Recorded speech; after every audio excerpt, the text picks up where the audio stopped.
Vamos continuar hoje lendo o livro A Medicina da Alma, Medicina Psicossomática, do professor Norberto Kepp. A primeira parte é as neuroses, capítulo 1, a vida, capítulo 2, a histeria, típica doença da alma, capítulo 3, a conduta humana, capítulo 4, o médico da alma, capítulo 5, o neurótico, capítulo 6, a morte. Então vamos começar na página 27.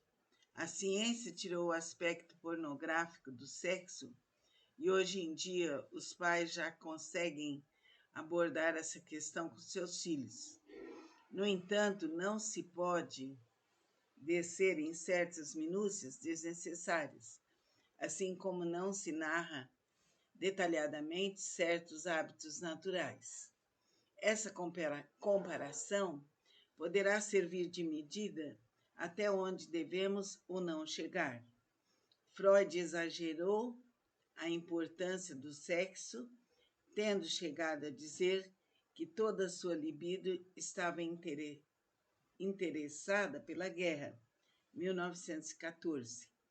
Ele tentou abranger toda a vida psíquica dentro da energia sexual. Se considerarmos o homem dentro do seu plano, unicamente biológico, ele teria razão. Hoje, a psicanálise moderna aceita outros elementos.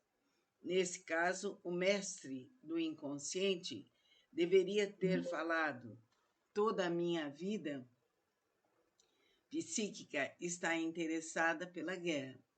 Sabemos que a neurose se fundamenta, em sua maior parte, no sexo, mas não nele diretamente, mas nas chamadas tendências prazerosas, necessidade de apoio, de autoafirmação, de prazer, etc. A neurose surge para tentar conservar o que de animal existe no indivíduo. Neste caso, temos que admitir que a humanidade caminha para uma evolução paulatina, na qual culminará com a predominância dos elementos mais condizentes à personalidade humana, as qualidades culturais, artísticas, os valores morais, espirituais e científicos. A psicanálise é o maior testemunho dessa evolução, no sentido pessoal e da própria ciência. Por esse motivo, ela não se presta para ser manipulada por indivíduos inescrupulosos, caso as queira obter a cura de neuróticos. A formação de especialista é fator de importância fundamental, e nem todos os que se candidatam nas várias escolas alcançam um nível de identidade suficiente para trabalhar honestamente com os problemas mais íntimos da mente humana. –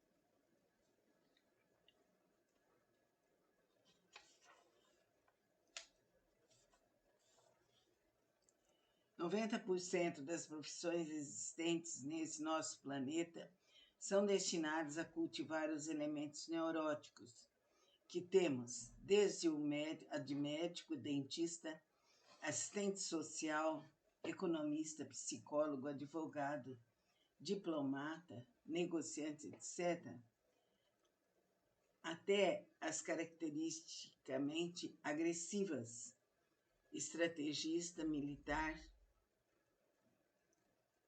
espionagem e outras.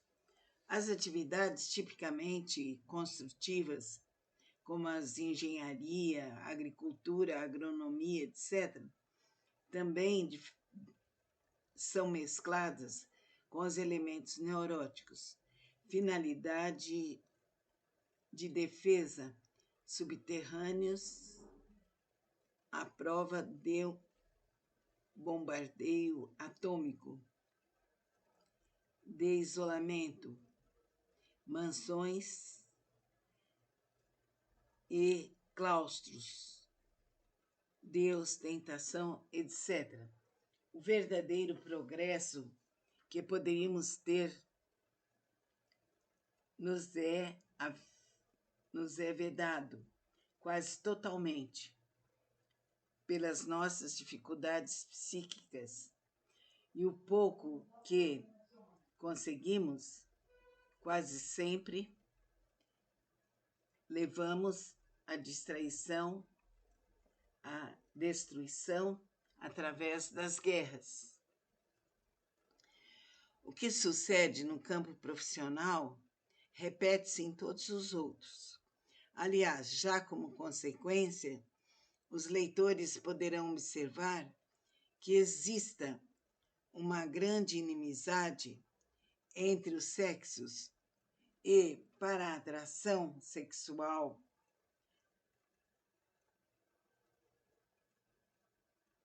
periclite, acabam-se como por encanto as qualidades mútuas e passam a se odiar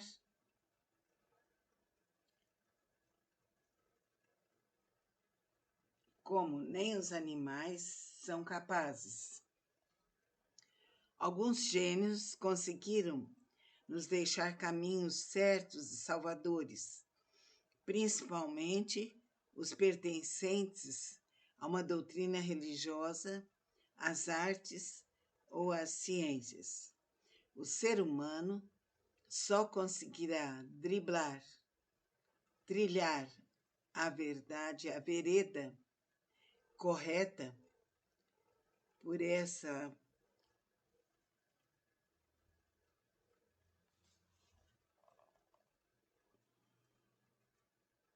tríade.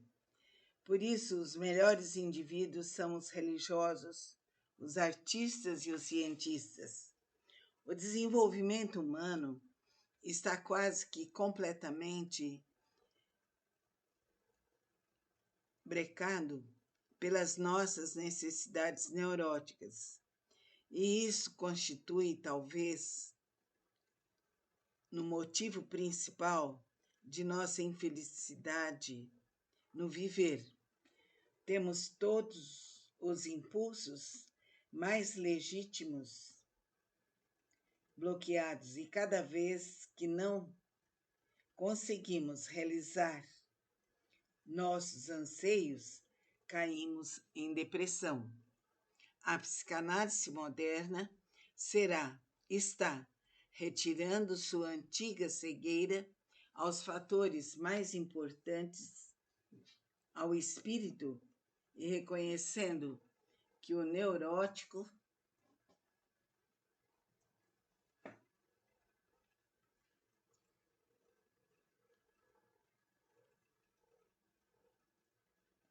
não é só neurótico, mas a doença faz parte de toda personalidade, que tem também sua faceta patológica. Oxalá que essa nova ciência, que surgiu em pleno século XX, possa trazer toda uma série de benefícios à semelhança com o cristianismo, no início de nossa era, pelo menos em parte. Então, o importante é que melhoremos cada vez mais e buscando a nossa consciência, para nos tornarmos seres mais reais, mais profundos e desenvolvidos. Que a força infinita de Deus Pai, Deus Filho, Deus Espírito Santo nos esclareça e nos ilumine por toda a eternidade. Amém. Vamos dar continuidade à leitura do livro Medicina da Alma, Medicina Psicossomática.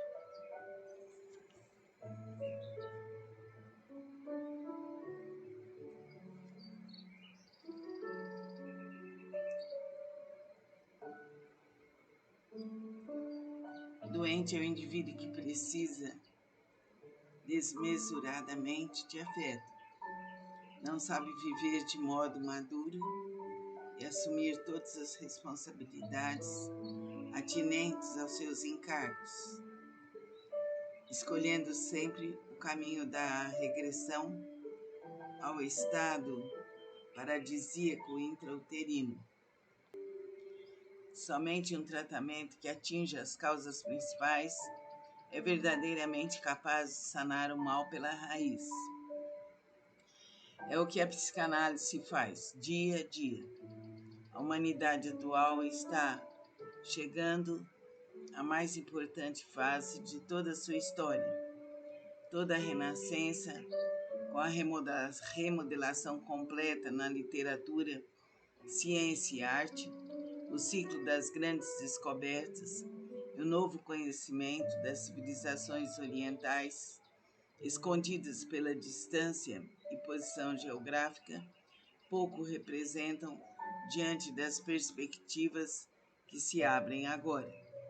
Não é sem motivo a existência da enorme alteração em todos os setores do pensamento, porque estamos iniciando a maior de todas as aventuras, penetrar no espaço exterior, que a imaginação dos romancistas modernos presume haver cobras e lagartos, como os monstros no Renascimento, começando a acarretar a maior transformação psíquica de todos os tempos. Felizes nossos filhos e netos que terão o privilégio de assisti-la. Esse livro pretende, muito modestamente, mostrar uma nova ordem de fatos, iniciada há alguns anos, um tanto difícil de ser aceita, por pertencer ao domínio do inconsciente, mas que segue os padrões comuns da nossa ciência positiva. Evidentemente, os espíritos conservadores farão muita chalaça, como antes fizeram aqueles que acreditavam ser a Terra achatada. Como os navegadores antigos, temos que evoluir e tentar abarcar todos os aspectos do ser humano para ajudá-lo na saúde e na doença. O restante é secundário. A ajuda que a psicanálise dá é maravilhosa, é especial mesmo, e tudo se processa dentro do autoconhecimento, da realização constante mesmo, da análise individual e da análise grupal.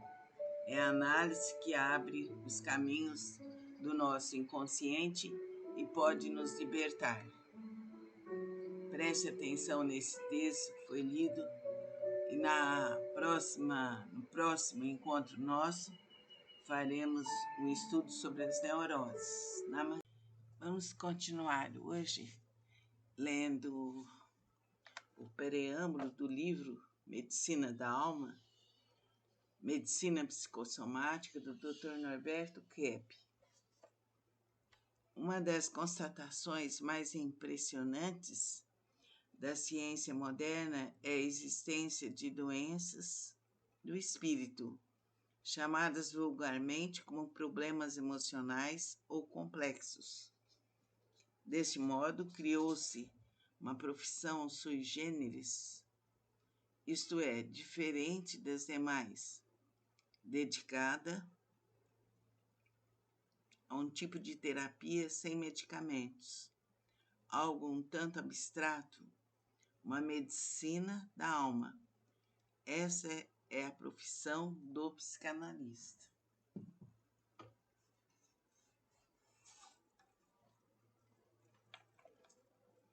O que é um psicanalista? É um indivíduo que adquiriu profundos conhecimentos sobre os motivos mais íntimos do comportamento humano, e ele próprio, isto é, de grande importância, se submeteu a uma análise para resolver os seus conflitos intrapsíquicos. Somente dentro destas condições será possível atingir e ajudar a resolver a problemática dos outros.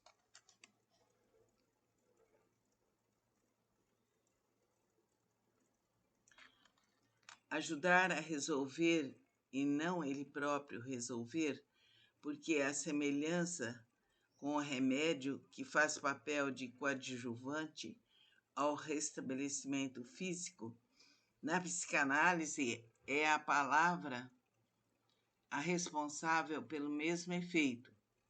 Não é o especialista que cura, é o próprio inconsciente que vai, pouco a pouco, reagindo às interpretações do analista e, imperceptivelmente, corrigindo sua patologia psíquica.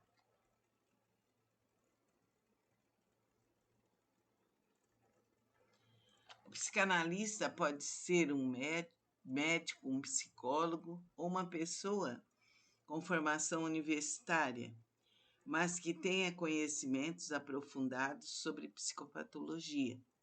Qualquer profissional que não satisfaça essa exigência está fadado ao insucesso.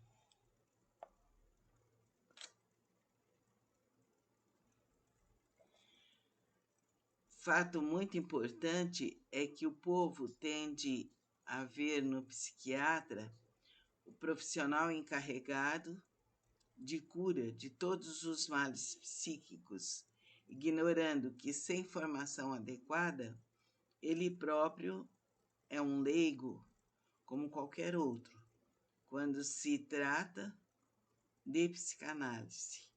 Ele é entendido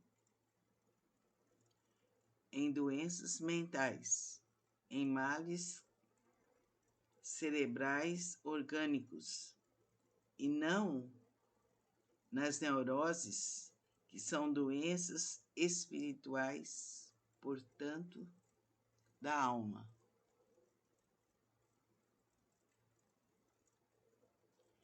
Aliás, justamente neste domínio é que o homem é exigido de modo integral, ou melhor, ele tem que possuir capacidade de se dedicar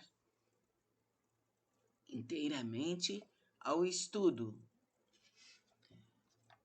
de uma nova ciência que, por estar no seu início, ainda se presta para tantas opiniões contraditórias e teorias. Ele tem que viver só em função desse trabalho, caso queira obter sucesso.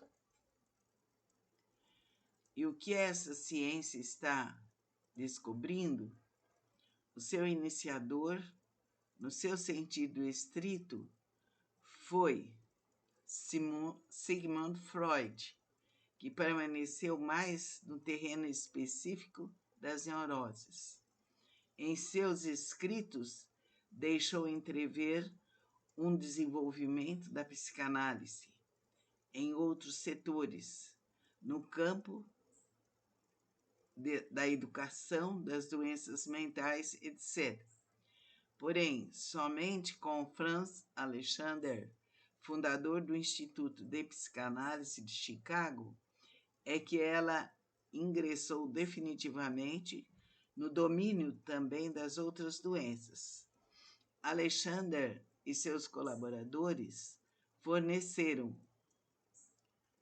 valiosa contribuição às seguintes doenças: nas enfermidades do aparelho digestivo, nos transtornos respiratórios, cardiovasculares, metabólicos e endócrinos, articulares e de esqueleto muscular, inclusive nos acidentes pessoais. De modo geral, existem 3 grandes campos onde a psicanálise ingressou com sucesso: nas neuroses, que é o seu habitat específico, nas chamadas doenças psicossomáticas e nas psicoses.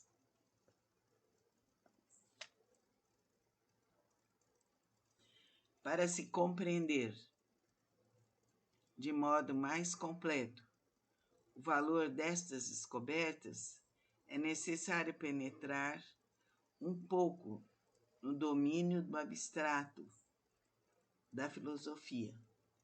Existe na mente do homem moderno duas concepções distintas. A primeira, criada por Platão, que afirma a existência de dois elementos distintos em nossa constituição, ou seja, um corpo e mais uma alma, como se fossem duas entidades separadas e sem nenhuma relação de imediato.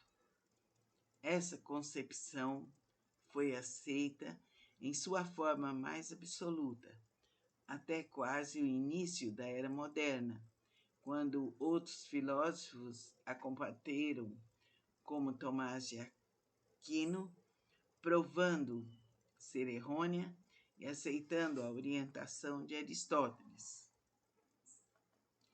No entanto, o platonismo continua existindo na mente não apenas de filósofos, como de teólogos e cientistas, que de toda maneira pretendem torná-la viável. Na psicologia profunda, tal influência é notável, e nem mesmo Freud foi imune, pois reiteradas vezes fez distinção entre o orgânico e o psíquico. Sobre a etiologia da angústia, disse ser a acumulação da tensão genética pronunciada pela abstinência. Página 207, sobre a teoria das neuroses. Mas, à medida que a própria ciência evolui, a ideia aristotélica de uma só entidade no ser humano ganha terreno. O filósofo admite a existência no homem apenas de um corpo animado ou de um corpo espiritualizado por uma alma. É evidente, e não como se tivesse dois elementos distintos. Assim, vamos nos aproximando das relações entre fatores orgânicos e emocionais. Se o indivíduo tem uma doença em qualquer órgão, certamente existe um distúrbio também de natureza psíquica, ou pelo contrário, a existência da neurose redunda em distúrbios somáticos. Não se trata de saber o que começou primeiro, desde que ambos os elementos são coexistentes, desde o início da gestação. Para elucidar esta afirmação, basta verificar a conduta de indivíduos doentes. Por exemplo, os cancerosos, enquanto eles aceitam a própria existência, continuam sofrendo ou não, mas com vida, no dia que admitem que poderão falecer, a sintomática cresce assustadoramente e, em pouco tempo, chegam ao desenlace. Grande parte das pessoas gastroectomizadas continuam apresentando a mesma sintomática, a ponto de alguns professores de cirurgia admitir psicólogos em suas clínicas para preparar aqueles que devem ser operados. Trabalho realizado regularmente pelo professor de cirurgia do Hospital das Clínicas da Faculdade de Medicina de Montevideo. O reverso acontece também com a existência de sintomas sem o comprometimento orgânico. Na clínica cirúrgica do professor Edmundo Vasconcelos, não é raro um paciente apresentar todos os sinais típicos de uma retocolite ulcerativa, sem que haja comprovação de úlceras pelas chapas radiográficas e demais exames. O ulceroso tem uma psicopatologia específica e cada moléstia apresenta suas características emocionais. Alguns médicos chamam de doenças psicossomáticas somente aquelas nas quais não haja um processo orgânico. Porém, é uma ideia muito falsa, desde que a existência de uma lesão será apenas questão de tempo, e mesmo que não venha a suceder, continua a haver os sintomas dolorosos. E qual seria o papel do psicanalista nessas doenças? O primeiro fato que é necessário pôr em evidência é que o analista é um médico da alma e não do corpo. Isto é, ele tem que dar toda a sua atenção aos problemas emocionais do cliente, vendo os seus sintomas físicos como uma intercorrência. Ele não receita ou recomenda medicamentos, porque seria contraproducente desviar a atenção da etiologia psíquica da moléstia. A finalidade principal do processo de psicoterapia é a de levar o indivíduo a assumir responsabilidade pelo seu mal físico e não a transferência para um clínico, não a transferi-la para um clínico. O inconsciente é quem escolhe a moléstia, o modo da existência e morte. Somente ele poderá ser responsabilizado pelo destino de cada ser humano no seu aspecto são e patológico.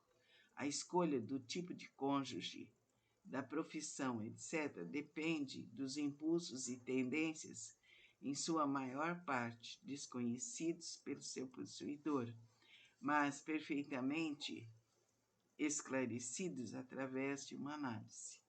O homem é doente, mas muito mais no seu espírito. Essa é uma grande verdade, difícil de ser admitida pela maioria, e por um motivo muito simples. Quem aceita essa descoberta já tem mais da metade de sua problemática resolvida. Chegará assim um dia em que haverá a criação de faculdades de psicoterapia, nas quais se estudarão todos os aspectos das moléstias da alma, como hoje é feito nas faculdades de medicina com as doenças do corpo. O mais curioso disso tudo é que até agora tal coisa não tenha sido feita. O número de neuróticos precisando de tratamentos urgentes é bem maior do que a dos indivíduos portadores de outras moléstias. E o que é mais lamentável, a formação de um psicoterapeuta é muito mais difícil do que a dos outros profissionais. Uma das finalidades desse livro é a preconização dessas faculdades, pois com absoluta certeza a sociedade que primeiro as instituir colherá imediatamente seus incontáveis benefícios, servindo de lição para as outras. O homem moderno, quando é atingido por uma doença orgânica, procura imediatamente os meios terapêuticos tradicionais, jamais passando-lhe pela cabeça a ideia de verificar o que se passa com a sua vida emocional. O próprio leitor certamente esboçará um riso de mofa diante de tal afirmativa. Numa aula que pronunciei, aventei a necessidade de um doente constantemente atingido pelos mesmos sintomas, como resfriados, gripes, colites, gastrites, etc., procurar um médico da alma, provocando risadas. No entanto, chegará o tempo em que as doenças da alma ocupem um lugar de maior importância em todos os fatores etiológicos somáticos. É evidente que isso dependerá de maior evolução no gênero humano, mas isso vem ocorrendo para o agrado e o desagrado de muitos. Em minha experiência no Hospital das Clínicas, notamos relação entre a patologia neurótica e a orgânica, no seguinte sentido: Em doentes do aparelho digestivo, a sua problemática está localizada mais nas fases oral e anal. Os doentes cardíacos têm fortes tendências obsessivas. Os do aparelho respiratório são extremamente fracos quanto ao próprio ego. Os acidentados, geralmente masoquistas, etc. Aliás, no Brasil, no final deste livro, tentei uma descrição geral destes tipos de personalidade.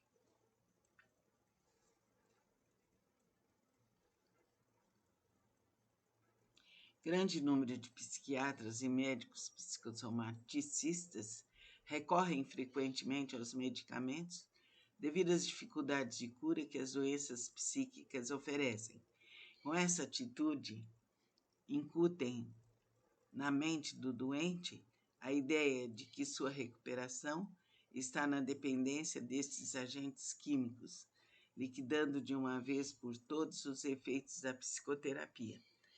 Quais são as relações entre os distúrbios orgânicos e os psicológicos?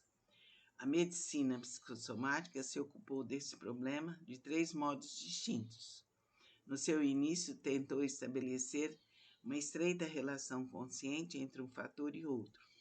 Essa tendência foi baseada nas descobertas dos sintomas de histeria de conversão, explorados por Flanders Dubar, famoso médico americano que escreveu 3 trabalhos a respeito: A Medicina Psicossomática,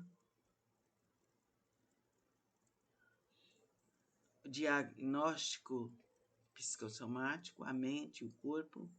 No entanto, essas ideias foram abandonadas na atualidade. A segunda tendência seguia a direção oposta. A natureza dos fatores emocionais jamais poderia determinar a natureza dos transtornos vegetativos.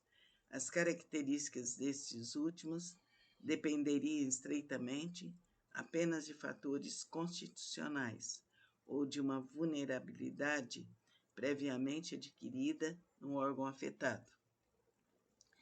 Sob a influência de perturbações psíquicas, poderiam se desenvolver transtornos orgânicos em qualquer um dos pontos vulneráveis do corpo.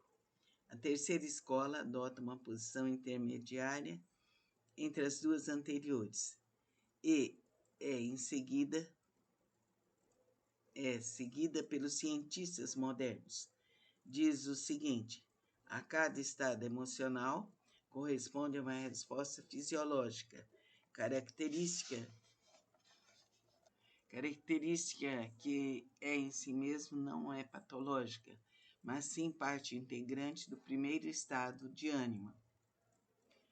William Stickel, em seu livro A Vontade de Viver, a página 64, escreveu o seguinte: a linguagem orgânica da alma é, por enquanto, tão pouco perceptível que a cegueira de uma ciência orgânica já estabelecida contribui para que essas formas de expressão não sejam interpretadas.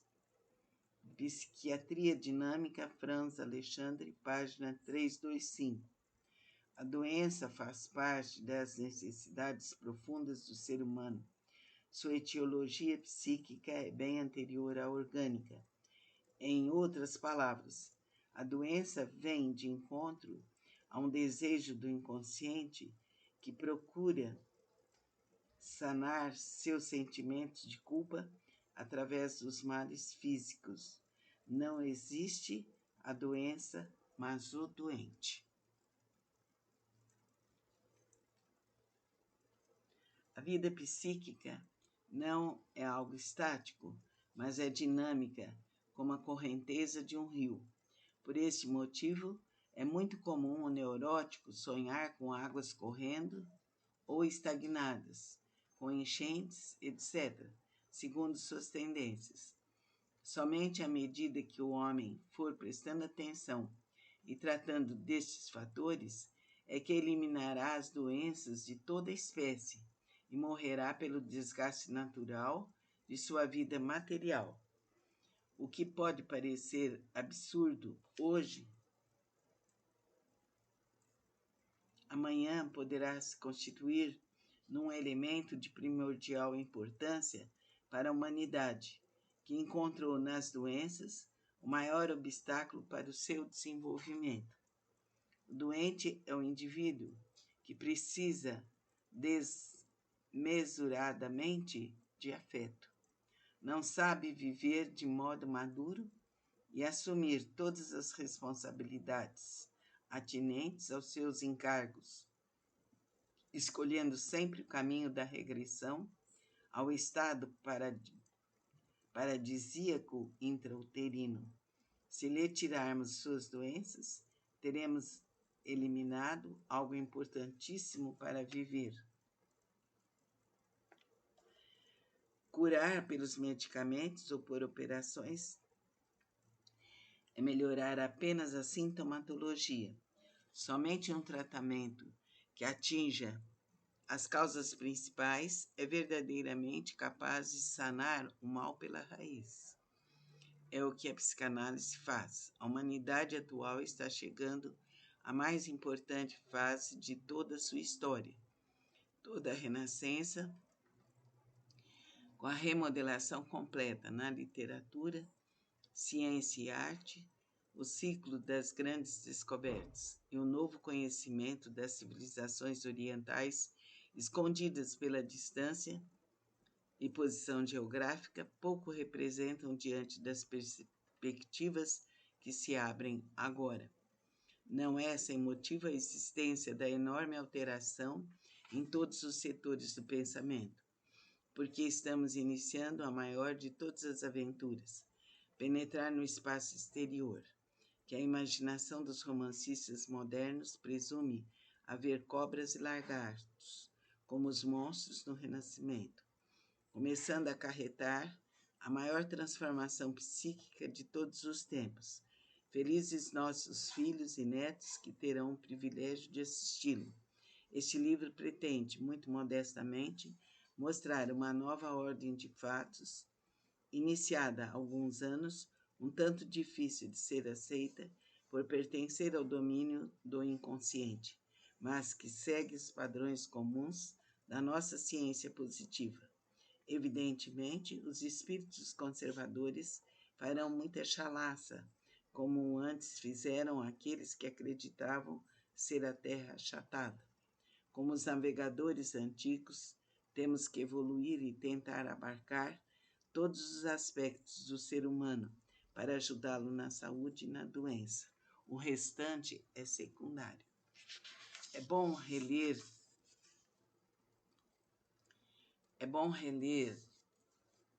esse vídeo, ouvi-lo várias vezes para fixar tudo aquilo que o Dr. Norberto Kepp está colocando. Agora, procure se aprofundar no seu ser.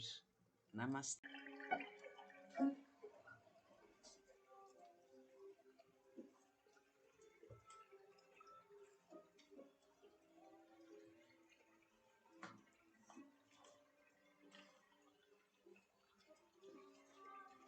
Hoje vamos começar um estudo do livro do Dr. Norberto Kepp, Medicina da Alma, Medicina Psicossomática. É um livro maravilhoso. O indivíduo realiza o máximo de seu egocentrismo na dança. Ela representa a volta de toda a atenção a si próprio, concomitante à tentativa de subjugar e de procurar afeto nos outros, enfim, de fazer o mundo rodar em torno do seu querido eu. A medicina da alma tem a primeira parte, as neuroses. Capítulo 1, a vida. Segundo, a histeria. Terceiro, a conduta humana. Quarto, o médico da alma. Quinto, o neurótico. Sexto, a morte. Essa aí é a primeira parte, é a que nós vamos ver agora. Oferecimento. Escrevi este livro com uma finalidade primordial, a de levar a todos os leitores